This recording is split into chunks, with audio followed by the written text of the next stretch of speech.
یہی ہمارے ریاستی ادارے تھے، یہی ہماری فوج تھی، یہی ہماری انٹیلیجنس ایجنسیز تھی جنہوں نے مشترکہ طور پر اس وقت یہ طے کیا کہ ہم نے امریکہ کو فوجی اڈے دینے ہیں، یہاں سے ان کے جہاز اڑیں گے اور اڑ کے وہاں پہ افغانستان کے اندر بمبارڈمنٹ کریں گے ہمارے مسلمان بھائیوں پہ۔ تو اس بلوچستان کے ہوائی اڈے دینے کے بعد انہوں نے 12 مئی کا ذکر کیا اور کہا کہ 12 مئی کو جو کچھ ہوا اس کی ذمہ دار بھی فوج ہی ہے۔ 12 مئی کے واقعے ہو جانے کے بعد میاں نواز شریف نے یہ کہا کہ جو لال مسجد میں آپریشن کیا گیا، 12 مئی کا وہ واقعہ تھا جو کراچی میں ہوا تھا اور ایک بڑا قتل عام ہوا تھا، اور اس کا جو الزام ہے بہت ساری جگہوں پہ ہم نے دیکھا کہ اٹھا لگا، لیکن اس میں ایم کیو ایم بڑی جماعت تھی جس پہ سب سے زیادہ الزام لگا، بس اس بڑی جماعت کے الزام کے پیچھے انٹیلیجنس ایجنسیز ہی تھیں جنہوں نے ان کو پرووک کیا، ان کو ہیلپ کیا کہ 12 مئی جیسا واقعہ قتل و غارت ہو سکے۔ یہ میں اس کانٹیکس میں بتا رہا ہوں۔ 12 مئی کے بعد جو سانحہ لال مسجد ہوا جس کے اندر مولانا عبدالعزیز لال مسجد جس میں موجود ہے اپنے بھائی کے ساتھ جو اس کو چلا رہے تھے، اس لال مسجد آپریشن کا بھی ذمہ دار انہوں نے فوج کو ہی قرار دیا، اور انہوں نے کہا کہ جی جو قتل و غارت اور جو گولیاں فائرنگ اور اس قسم کے جو واقعات ہوئے اس سارے کے ذمہ دار بھی یہ فوج والے، یہ انٹیلیجنس ایجنسیز والے ہیں۔ یہ میاں صاحب کی چیک لسٹ ہے جو ابھی چل رہی ہے، اور اس چیک لسٹ کے میں کچھ اہم پوائنٹس ہیں جو آپ سے شیئر کر رہا ہوں، جو پرابلم ان کو انٹیلیجنس ایجنسیز اور جو فوج کے ساتھ ہے جس کا ذکر وہ آج کر رہے ہیں۔ اس کا وقتاً فقتاً وہ شاید پہلے بھی ذکر کر چکے ہیں۔ اس کے ساتھ ساتھ فوج کے حوالے سے بات کرتے، ریاستی اداروں کے حوالے سے بات کرتے، میاں نواز شریف کا یہ کہنا تھا کہ جنرل پرویز مشرف جو پریزیڈنٹ بھی رہے، آرمی چیف بھی رہے، نواز شریف صاحب کا کہنا یہ ہے کہ جنرل مشرف کے ذاتی اکاؤنٹس میں آج بھی اربوں روپے موجود ہیں، اربوں روپے انہوں نے خرد برد کی اور اپنے ذاتی اکاؤنٹس میں رکھے۔ عدلیہ کی، فوج کی، ریاستی اداروں کی، حکومت کی جرت نہیں ہو پا رہی کہ وہ جائیں اور جنرل مشرف سے ان ذاتی اکاؤنٹس کے بارے میں اور جو اربوں روپے انہوں نے اپنے اکاؤنٹس میں رکھے ہیں اس کے بارے میں جان سکیں، اس کے بارے میں کھوج لگا سکیں۔ میاں نواز شریف نے فوج کے حوالے سے، ان اداروں کے حوالے سے جو ذکر کیا اس میں کہا کہ جی جو عمران خان نے دھرنے دیے، جو طاہر القادری نے دھرنے دیے، ان کی جانب ریفرنس دیتے ہوئے انہوں نے کہا کہ یہ دھرنے بھی فوج کی، ریاستی اداروں کی، انٹیلیجنس ایجنسیز کی ایما پر کرائے گئے، اور ان دھرنے کرائے جانے کا جو مقصد تھا وہ اہم اور بڑا مقصد یہ تھا کہ ہماری حکومت کو ڈی اسٹیبلائز کیا جائے، ہماری حکومت کو کمزور دکھایا جائے، ہماری حکومت کے خلاف ایک ایسی آواز بنائی جائے جو آواز نیشنل اور انٹرنیشنل سطح پر اٹھے، اور اس آواز کا مقصد یہ تھا کہ ہماری حکومت کو سپریس کیا جا سکے اور ان کو بعد میں پاور میں لایا جا سکے۔ یہ وہ پوائنٹ تھا دھرنوں والا جہاں سے عمران خان کو سپورٹ ملنا سٹارٹ ہو گئی انٹیلیجنس ایجنسیز کی جانب سے، افواج پاکستان کی جانب سے۔ 2018 کے الیکشن میں ہونے والی دھاندلی کا جو ذمہ دار ہے انہوں نے ڈائریکٹ آرمی چیف جو موجودہ ہیں جنرل قمر جاوید باجوہ ان پر لگایا، اور انہوں نے کہا کہ آرمی چیف صاحب آپ کو اس چیز کا حساب دینا ہوگا، آپ کو اس کا جواب دینا ہوگا کہ 2018 کے جو الیکشنز ہیں اس کے اندر آپ نے دھاندلی کیوں کی، کیسے کی، اور اس دھاندلی کے ذمہ دار اور اس کا خمیازہ بھگتنے کے لیے آپ کو ہی جو ہے وہ آگے آنا چاہیے اور آپ ہی کو ہم ذمہ دار ٹھہرائیں گے۔ جنرل باجوہ پہ دوسرا الزام انہوں نے یہ لگایا کہ جو پارلیمنٹ کے اندر ہارس ٹریڈنگ ہے، یعنی کہ ارکان اسمبلی کا ادھر ادھر کرنا، مختلف پولیٹیکل پارٹیز میں ان کے کمبینیشنز بنانا، کس کو کہاں سے لڑوانا ہے، کتنے ووٹ جتوانے ہیں، یعنی پورا ایک پیرافنیلیا اور پورا ایک نظام جو ایک سٹیج سیٹ کیا گیا وہ فوج کی جانب سے کیا گیا، اور اس کے ذمہ دار جو ہے وہ آرمی چیف جو ہے وہ قمر جاوید باجوہ صاحب ہیں۔ پھر اس کے بعد انہوں نے کہا کہ آج جو حال ہے لوگوں کا، جو مہنگائی میں وہ پس رہے ہیں، جس چکی میں وہ پس رہے ہیں، جس کرشنگ سے وہ گزر رہے ہیں، اس مہنگائی کا بھی جواب جنرل باجوہ آپ کو ہی دینا ہوگا۔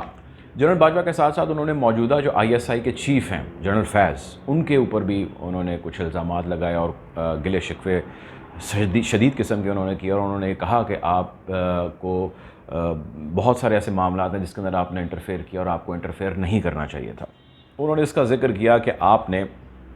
حلف اٹھا رکھا ہے کہ آپ سیاسی معاملات میں مداخلت نہیں کریں گے، آپ نے اپنے حلف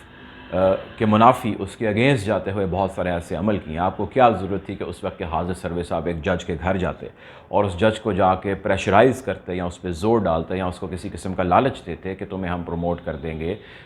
اس کو یہ تمام تر چیزیں اس کو کہتے کہ جی وہ آپ کے حق میں یا جو فیصلہ آپ چاہتے ہیں وہ اس قسم کا فیصلہ کرے۔ انہوں نے ایسے چیف کو یہ بھی کہا کہ آپ نے اپنے حلف سے وفا نہیں کی، اگر آپ تمام تر اپنی صلاحیتیں، اندرونی جو سیاست ہے پاکستان کی، جو یہ ہارس ٹریڈنگ ہے، جو یہ تمام سٹیج پاکستان مسلم لیگ نون یا ہماری حکومت کے خلاف سجایا گیا ہے، اس میں تمام تر صلاحیتیں اس میں تمام تر وقت اپنا صرف کرنے کی بجائے اگر آپ اپنے کام پر دھیان دیتے تو آج جس حال میں کشمیر ہے، کشمیری ہیں، جس مسئلے میں ہم دو چار ہیں، ہمارے کشمیری بھائی دو چار ہیں، تو آج وہ حالات نہ ہوتے۔ یہ تمام تر گلے ہیں جو کل میاں محمد نواز شریف نے کیے کوئٹہ میں ہونے والے جلسے سے۔ اب ہم آج کی اس ویڈیو میں یہ جاننے کی کوشش کر رہے ہیں کہ نواز شریف کو ابھی حالیہ ریسنٹ ان کی سٹیٹمنٹس کیا ہیں، ان کو مسئلے کیا ہیں، اور میاں نواز شریف کو واپس پاکستان لانے کے لیے اسٹیبلشمنٹ، حکومت، فوج، عدلیہ کے پاس کیا کیا رستے ہیں، کیا آپشنز موجود ہیں۔ ایک اور بڑا اہم مطالبہ کوئٹہ کے جلسے میں کیا گیا ویس نورانی صاحب کی جانب سے، اور نورانی صاحب کے اس مطالبے نے کافی کھلبلی مچائی۔ وہ مطالبہ یہ ہے کہ بلوچستان کو آزاد ریاست بنا دیا جائے۔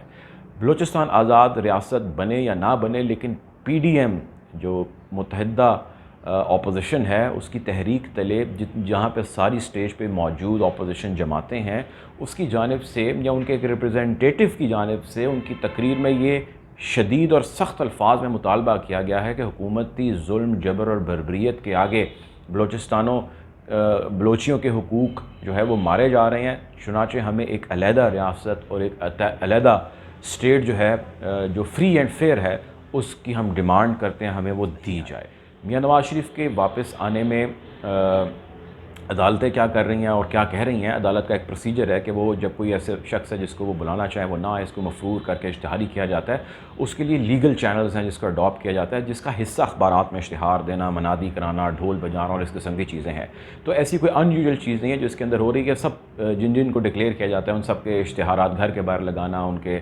جہاں تک ان کی ایکسیس ہو سکتی ہے اس میں لگانا۔ یہ ایک لیگل پروسیجر ہے جس کو فالو کیا جا رہا ہے، کوئی اسپیشل میاں نواز شریف کے لیے یہ نہیں ہو رہا۔ تو عدالت نے جو اپنا ایک کورس کمپلیٹ کرنا ہے وہ کر رہی ہے۔ میاں نواز شریف کو جلد اشتہاری قرار دے دیا جائے گا۔ دوسری جانب حکومت کو یہ کہا گیا ہے کہ آپ ان کو واپس لے کے آئیں، اور حکومت پہ خود بھی ایک پریشر ہے کہ وہ اس کو واپس لے کے آئیں میاں نواز شریف کا، اور وزیر اعظم اس کا بار بار ذکر کر چکے ہیں۔ وزیر اعظم نے حال ہی میں ایک انٹرویو میں کہا کہ میں میاں نواز شریف کو ہر حال میں واپس لے کر آؤں گا، اس کے لیے مجھے چاہے خود برطانیہ جانا پڑے، مجھے جا کے وہاں کے وزیر اعظم بورس جانسن سے بات کرنی پڑے، ان سے ذاتی ریکویسٹ کرنی پڑے، ان کو کہہ کے میں میاں نواز شریف کو واپس لے کر آؤں گا۔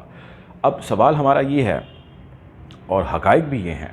کہ کیا وزیر اعظم پاکستان عمران خان برطانیہ جائیں گے اور جا کے برطانیہ کی عدالتوں کو انفلوئنس کرنے کی کوشش کریں گے کہ جی میں آپ سے کہہ رہا ہوں کہ آپ ان کو واپس لائیں، یا بذریعہ وہاں کے وزیر اعظم کریں گے، یا وہاں کے وزیر اعظم یہ بات بھی سنیں گے؟ اگر وہ سنیں گے تو کیا وہ وہاں کی عدالتوں کو پریشرائز کریں گے کہ جی آپ ان کو یہاں بھیجیں یا نہ بھیجیں؟ عدالتوں کا ذکر ہم نے اس لیے کیا کیونکہ برطانیہ کے اندر یہ قانون ہے کہ جب بھی کوئی ایک ایسا شخص جس کو پولیٹیکلی تنگ کیا جا رہا ہو، یا اس کے پاس یہ کلیم ہو کہ میری پولیٹیکل محاذ بنایا جا رہا ہے، اسٹیج سجایا جا رہا ہے، تو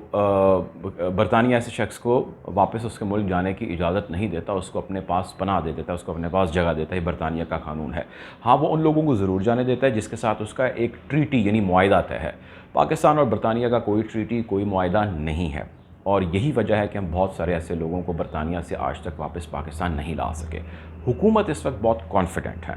اور حکومتی وزراء، وفاقی وزراء اور وزیر اعظم عمران خان سمیت بہت سارے لوگوں نے یہ کہا ہے کہ بہت جلد ہم نواز شریف کو واپس پاکستان لے آئیں گے۔ کچھ نے دسمبر اور کچھ نے جنوری 15 تک کی بھی تاریخ دی، اور انہوں نے کہا کہ اس سے پہلے نواز شریف یہاں جیل میں ہوں گے۔ اب حکومت اتنی کانفیڈنٹ کیوں ہے، اس کا جو ہے وہ پتہ ہمیں آنے والے وقت میں ہی لگے گا، لیکن زمینی حقائق یہ کہتے ہیں کہ ہمارے پاس کوئی ایسا معاہدہ، کوئی ایسا ٹریٹی، کوئی ایسا رستہ، کوئی ایسا ذریعہ موجود نہیں ہے جس سے ہم میاں نواز شریف کو واپس پاکستان لا سکیں۔ تو کوئی بھی ایک ایسا شخص، کوئی بھی ایک ایسا ادارہ، بے شک وہ ایف آئی اے کا خط لکھا گیا ہو برطانوی حکام کو، وہ بھی فی الحال کاربند اس پہ نہیں ہو سکیں گے، اس پہ عمل پیرا نہیں کر سکیں گے۔ قانون یہ کہتا ہے، قانون سے ہٹ کے ہم کیا کرتے ہیں اور برطانیہ کیا کرتا ہے، اس کو کسی اسپیشل کیس کے طور پہ کنسیڈر کیا جا سکتا ہے، یہ سب کچھ آنے والا وقت بتائے گا، بٹ فی الحال ہمارے پاس کوئی بھی ایک ایسا جواز اور رستہ اور ذریعہ نہیں ہے جس سے ہم قانونی طریقے سے میاں نواز شریف کو واپس پاکستان لا سکیں۔ اس پہ مزید اپڈیٹس اور اس کے حوالے سے آنے والی مزید خبریں، تبصرے اور تجزیوں کے حوالے سے ہم آپ کو آگاہ کرتے رہیں گے۔ آپ ہمارے چینل کو سبسکرائب کیجیے اگر آپ نے نہیں کیا، بیل آئیکن کو پریس کیجیے تاکہ بر وقت ویڈیوز آپ تک پہنچ سکے۔ اللہ حافظ۔